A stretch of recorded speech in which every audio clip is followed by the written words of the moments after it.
You're at a book sale where fiction books cost $1 and nonfiction books cost $1.50. Your book budget is $15. Your bookshelf only has room for 7 books. How many of each book type could you possibly buy? Sometimes we have math problems that need us to compare different aspects of the same items. Systems of linear inequalities are a tedious but colorful way to bring these problems down to size.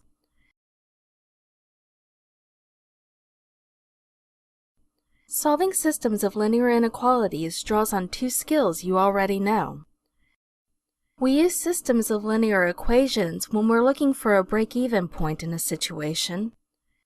We use linear inequalities when we want to know all possible solutions for a situation that has more than one possible solution.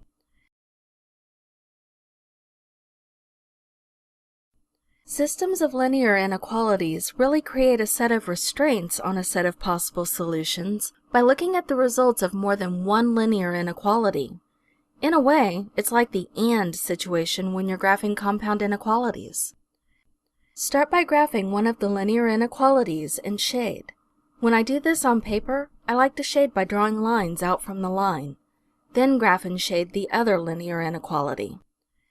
The area where the 2 shaded areas intersect is your answer.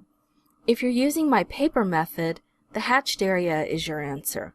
That's why I like that method. It makes the solution really easy to see.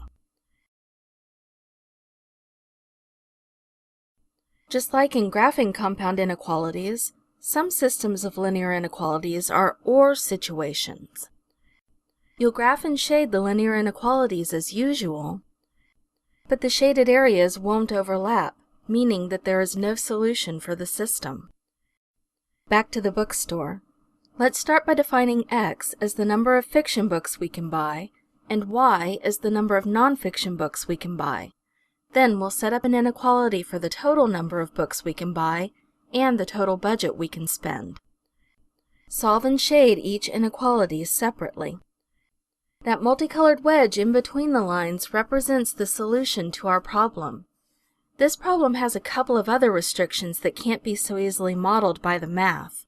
Namely, the fact we can't buy a negative number of books and we can't buy partial books. So it's up to you to think about the realistic solutions within our sea of possible solutions. To solve systems of linear inequalities, graph both inequalities. The area shaded from both lines represents all possible and correct answers.